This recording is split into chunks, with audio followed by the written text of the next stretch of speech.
Hi friends, share বাজার রহস্য চ্যানেলে আপনাদের স্বাগত।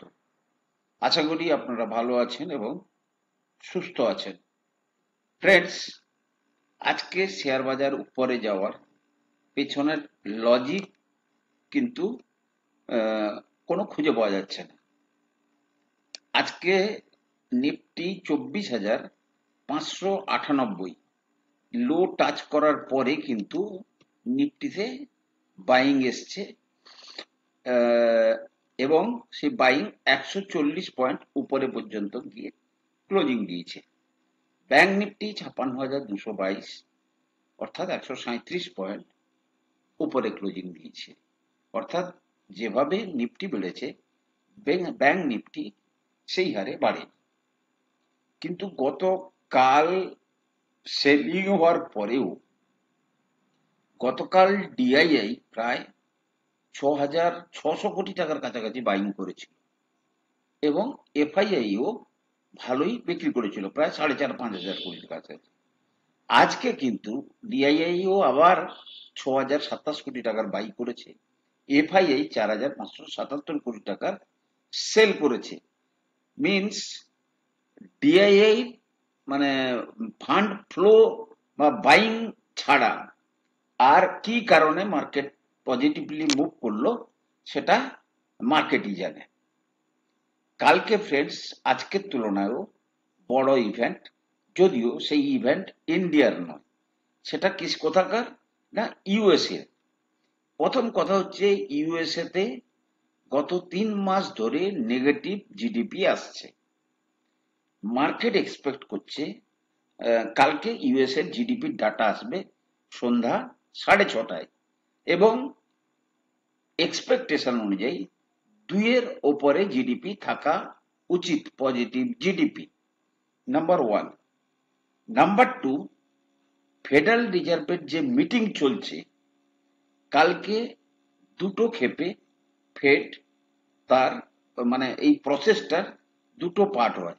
ফার্স্ট পার্টে ফেড কি করে, রেট কাট করছে কি করছে না, কি নিউট্রাল রাখছে, আর ভোর রাতের দিকে সে তার ইকোনমি নিয়ে কমেন্ট্রি দেবে।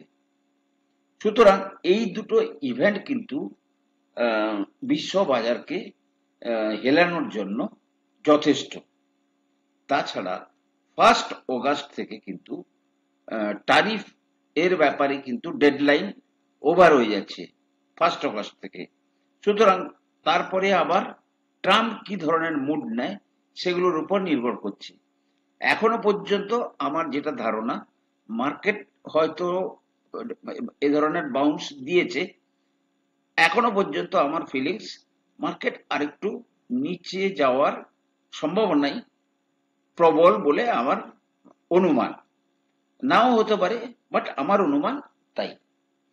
কিছুদিন ধরে যেটা আজকে মার্কেটে আরেকটা কনসার্ন ছিল, সেটা হচ্ছে কি ফ্রেন্ডস, টিসিএস এর টোটাল যে ওয়ার্ক ফোর্স সেটা প্রায় 6 লক্ষর মতো। টিসিএস তার মধ্যে 2%, অর্থাৎ 12,000 এমপ্লয়িকে কিন্তু তারা লে অফ করছে, অর্থাৎ ছাঁটাই করছে। এবারে টিসিএস যেটা বলছে, it will lay off 2% of its global workforce, or about 12,000 employees, primarily from middle and senior level, is being seen by industry veteran and analysts at the clearest sign that domestic IT sector needs to fundamentally rewire its business model. অনেকে এটার কারণ হিসাবে artificial ইন্টেলিজেন্সের কারণে যে skill set নতুন নতুন করে তৈরি হওয়ার দরকার আছে, সেটাকে একটা বড় কারণ হিসাবে দেখতে চাইছে। Long standing emphasis on head count as a metric of success is now giving way to A sharper focus on productivity, outcome and future readiness. শুধুমাত্র টিসিএস নয় ফ্রেন্ডস, এছাড়াও বড় বড় কিন্তু টেক কোম্পানি কিন্তু লে অফ করছে। সুতরাং এটা হচ্ছে part and parcel of the game. অতএব এগুলো নিয়ে চিন্তার কোনো কারণ নেই। ফ্রেন্ডস, স্টারলিংক, ইলন মাস্কের যে স্যাটেলাইট ইন্টারনেট, যেটা ইন্ডিয়াতে আসছে, যেটাকে কেন্দ্র করে মার্কেটে অন্যান্য প্লেয়ার যারা আছে তাদের মধ্যে যে চিন্তাটা আছে যে তাদের বিজনেস কতটা এফেক্ট হবে, সেই ব্যাপারে বলতে গিয়ে union minister for state for commerce Pemmasani Chandrasekhar তিনি বলছেন স্টারলিংককে বর্তমানে দুটো কন্ডিশন দেওয়া হয়েছে। ফার্স্ট, ও 20 লক্ষের বেশি কাস্টমার অ্যাক্রস ইন্ডিয়া, 20 লক্ষের বেশি কাস্টমার নিতে পারবে না এবং স্পিড দেবে 200 Mbps। Speaking on the sidelines of a Bharat Sanchar Nigam Limited review meeting, the minister downplayed concern about satellite communication services posing a significant threat to existing telecom operators, particularly the state-run Bharat Sanchar Nigam Limited. ভাটে কিছুদিন আগে একটা order পেয়েছিল, আজকে আবার গতকাল তারা কর্ণাটক থেকে কিন্তু একটা অর্ডার পেয়েছে প্রায় 380 কোটির। কি করবে এই অর্ডার অনুযায়ী? তারা ডিজাইন করবে, ইঞ্জিনিয়ারিং করবে, construction and commissioning of West water, মানে ওয়েস্ট ওয়াটার মানে যে জল ব্যবহারের পরে মানে নষ্ট হওয়া জল, সেটাকে treatment plant with treatment facility, biogas generation, solar, তার বিভিন্ন রকমের পদ্ধতির মাধ্যমে তারা এই প্রজেক্টটা করবে। শিডিউল টু বি কমপ্লিটেড 30 মান্থসের মধ্যে, followed by 10 year operation and maintenance কন্ট্রাক্টও কিন্তু এর মধ্যে আছে। These advanced WWTPs located at 4 sites in Bomanhalli under the Karnataka Water Security and Disaster Resilience Program are vital for the region's long-term water sustainability. Friends, কর্ণাটকে কিন্তু জলের huge সংকট, ব্যাঙ্গালোরে প্রচুর জল সংকট, সুতরাং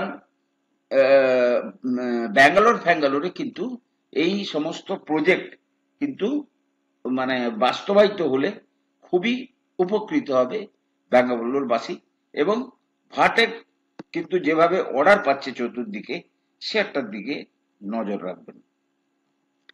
গেলের রেজাল্ট এসছে ফ্রেন্ডস, গেল 25% ডিক্লাইন করেছে নেট প্রফিট। আমরা যদি একটু গেলের রেজাল্টটাকে মানে বিশ্লেষণ করি তাহলে দেখতে পারবো, এখন তো রেজাল্ট সিজন চলছে, প্রচুর কোম্পানির রেজাল্ট আসছে। গেল ইন্ডিয়া কোয়ার্টার অন কোয়ার্টার যদি আমরা দেখি 35,311 কোটি টাকার তাদের কি এসছে সেলস। জুনে কত ছিল? 34,738 কোটি, অর্থাৎ লাস্টের জুনের সঙ্গে কম্পেয়ার করলে ঠিক আছে, বাট মার্চের সঙ্গে যদি তুলনা করা হয় 36,442 কোটি, সে জায়গায় 35,311 কোটি। মেন প্রবলেমটা হচ্ছে গত জুনে প্রফিট ছিল 3,183 কোটি, যে প্রফিট এসছে 2,382 কোটি, আর মার্চে যে প্রফিটটা ছিল 2,506 কোটি, সেটা কমে হয়েছে 2,382 কোটি। অর্থাৎ গত বছরের জুন কোয়ার্টারের তুলনায়ও প্রফিট কম এসছে, আর মার্চ কোয়ার্টারের তুলনায়ও প্রফিট কম এসছে। সুতরাং রেজাল্ট তেমন কোনো ভালো নয়। Waaree energy friends, solar equipment manufacturer, তারা কিন্তু অ্যাটলিস্ট একটা হেলদি পারফরমেন্স দেখিয়েছে, নেট প্রফিট তাদের প্রায় 20% মতো বেড়েছে। ওয়ারি এনার্জি, ওয়ারি এনার্জি যদি দেখা যায় গত এই জুন, আগের জুনে ছিল কত? 3,409 কোটি টাকার সেলস, সেটা হয়েছে কত? 4,426। আবার মার্চ কোয়ার্টারে যে সেলস ছিল 4,004 কোটি, তার তুলনায়ও বেশি এসছে। প্রফিট পয়েন্ট অফ ভিউতে জুন কোয়ার্টারে 401 কোটি টাকার সেলস ছিল, এই প্রফিট ছিল, যেটা হয়ে দাঁড়িয়েছে 773 কোটি, আর মার্চ কোয়ার্টারের যে প্রফিট 644 কোটি টাকা ছিল, 773 কোটি টাকা প্রফিট। অর্থাৎ সব দিক দিয়ে রেজাল্ট ভালো এসছে। একবার শেয়ারটা চার্টটা দেখাটা দরকার আছে, কারণ ওয়ারি এনার্জি। ওকে ফ্রেন্ডস, দেখুন মানে এই শেয়ার কিন্তু অত্যন্ত ভোলাটাইল, এটাকে মাথায় রাখতে হবে। যদি কেউ ইনভেস্টমেন্ট করতেও চান, তাহলে এই ভোলাটিলিটি বা ব্যাপারটাকে কিন্তু মাথায় রেখে চালাতে হবে। ধরুন 1, 2, 3, 4, 5, 6, 7, 8, 9, 10 মাস হলো শেয়ারটা মার্কেটে লিস্টিং হয়েছে। হাই হয়ে গেছিল প্রায় 3600, লো দেখিয়েছে প্রায় 1800, মিনস লো থেকে হাই প্রায় ডবল হয়ে গেছে। সুতরাং অত্যন্ত সাবধানে এই সমস্ত শেয়ারগুলোকে নিয়ে প্লে করতে হয়। লং টার্ম ইনভেস্টরদের কিন্তু সেই চিন্তাটা নেই। এনটিপিসি গ্রিন এনার্জি মোটামুটি তাদের যে মানে ইয়ার অন ইয়ার যে প্রফিট, সেটা কিন্তু ভালো দেখিয়েছে। এনটিপিসি গ্রিন, এটারও কিন্তু আইপিও কিছুদিন আগে এসেছিল, আমরা সবাই আইপিও তে অ্যাপ্লাই করেছিলাম, আমাদের অ্যালটমেন্টও এসেছিল, আমরা প্রফিট বুকিংও করেছি। 680 কোটি টাকা সেলস মার্চে ছিল 622, গত জুনে ছিল 578, বেটার। আর প্রফিট জুনে ছিল, গত জুনে 139 কোটি, যেটা বেড়ে দাঁড়িয়েছে 220 কোটি। আর মার্চে যেটা 233 ছিল, সেটা কমে গেছে 220 কোটি। আর যদি এনটিপিসি এনার্জির যদি চার্ট দেখেন, কিন্তু একটা কথা মাথায় রাখবেন, শেয়ারটা কিন্তু অত্যন্ত হাই ভ্যালুয়েশনে, প্রথম কথা হচ্ছে হাই ভ্যালুয়েশনেই কিন্তু লিস্টিং হয়েছে এবং এখনো পর্যন্ত অত্যন্ত হাই ভ্যালুয়েশন কমান্ড করছে। সুতরাং দীর্ঘদিন কিন্তু হয় শেয়ারের ফান্ডামেন্টালকে ব্যাপক বাড়তে হবে, অথবা দীর্ঘদিন ধরে শেয়ারকে এই লেভেলে কিন্তু ঘোরাঘুরি করতে হতে পারে। ঠিক আছে, এরকম ভাবেই কিন্তু এই সমস্ত শেয়ারগুলোর মুভমেন্ট হয়। এশিয়ান পেন্ট ফ্রেন্ডস, এশিয়ান পেন্টের রেজাল্ট এসছে। এই সমস্ত শেয়ারের রেজাল্ট আহামরি কিছু আসবে না, plus minus something. Asian paints কিন্তু একটা ভালো সুযোগ ছিল এই শেয়ারগুলোর। 8,939 কোটি টাকার সেলস, যেটা গত জুনে ছিল 8,970, প্রায় একই রকমের, কিন্তু মার্চে যেটা ছিল 8,359, তার তুলনায় কিছুটা বেটার। প্রফিট পয়েন্ট অফ ভিউতে গত বছর ছিল 1,187 কোটি, তাদের তাহলে এই কোয়ার্টারটা বেস্ট কোয়ার্টার হিসাবে দেখা যাচ্ছে, সেটা এসছে 1,117 কোটি। আবার মার্চ কোয়ার্টারে যেটা 701 কোটি টাকার প্রফিট ছিল, সেটা বেড়ে দাঁড়িয়েছে 1,117 কোটি। ফ্রেন্ডস, এশিয়ান পেন্ট কিন্তু এখনো পর্যন্ত যারা মানে আগামী 1-2 বছরের মধ্যে 50% রিটার্ন পেতে চান, তাদের কাছে কিন্তু এই শেয়ার এখনো পর্যন্ত অপরচুনিটি দিচ্ছে। আপনারা দেখবেন আগামী 1 বছরের মধ্যে কিন্তু 3300-3400 লেভেলে এই শেয়ার আরামসে চলে যাবে। অন্যদিকে ফ্রেন্ডস, নেক্সট যে রেজাল্টটা নিয়ে আমরা চর্চা করব, সেটা হচ্ছে কি না, Amber enterprise. Amber enterprise electronic সেক্টরের, অ্যাম্বার এন্টারপ্রাইজের রেজাল্ট ভালো এসছে, যার জন্য শেয়ারও অত্যন্ত ভালোভাবে দৌড়চ্ছে। Amber enterprise quarter on quarter যদি দেখেন, গত জুনে ছিল 2,401 কোটি সেলস, যেটা বেড়ে দাঁড়িয়েছে 3,446, মিনস প্রায় 40% কাছাকাছি তার সেলস বেড়েছে। গত জুনে প্রফিট ছিল 75 কোটি, সেটা বেড়ে দাঁড়িয়েছে 106 কোটি। অর্থাৎ গত কোয়ার্টারের তুলনায় বেটার, বাট মার্চ কোয়ার্টারে 3,754, কিছুটা কম।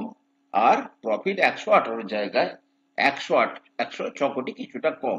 কিন্তু শেয়ার পারফর্মিং ওয়েল, বা এদের মধ্যে একটা ফিউচার বিজনেসের একটা ভিজিবিলিটি ক্লিয়ারলি দেখা যাচ্ছে।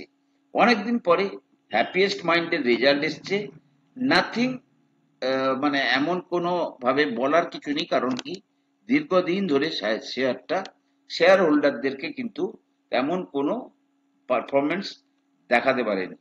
550 কোটির সেলস, যেটা গত জুনে ছিল 464 কোটি। 51 কোটির প্রফিটটা 57 কোটি হয়েছে। আবার মার্চ কোয়ার্টারে 545 কোটির সেলস, 550 কোটি, 34 কোটির প্রফিট, 57 কোটি হয়েছে।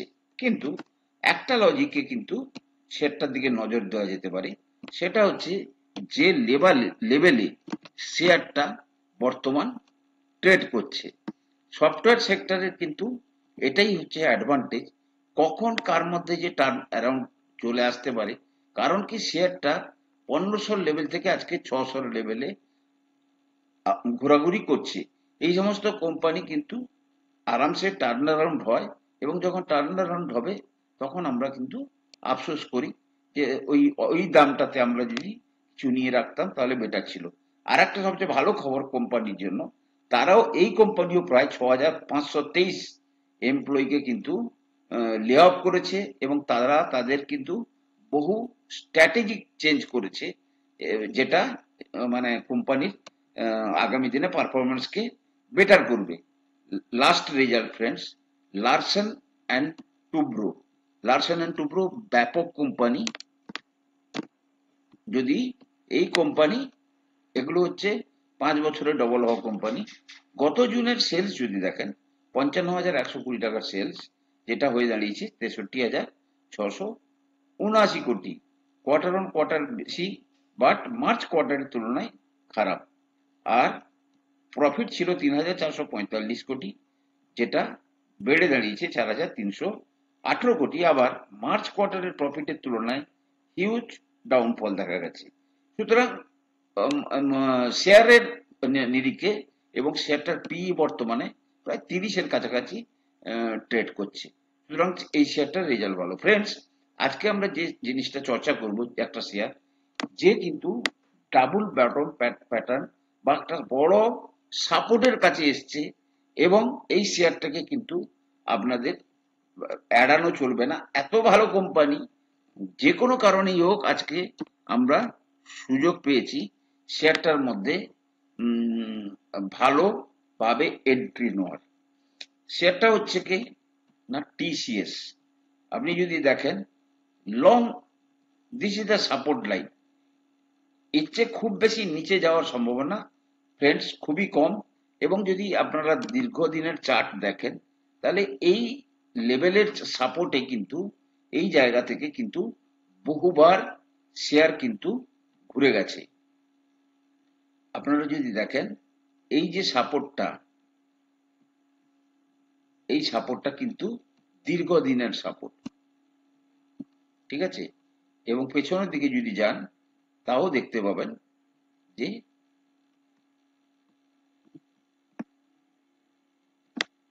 সুতরাং এত ভালো একটা শেয়ার, তার মানে যে 52 উইক হাই বা প্রিভিয়াস হাই থেকে এখান থেকে বাই করলে স্ট্রেট ওয়ে আপনার 50% আপ হওয়ার সম্ভাবনা প্রবল, এবং সেটা কিন্তু স্টোরি চেঞ্জ হতে বেশি টাইম লাগে না।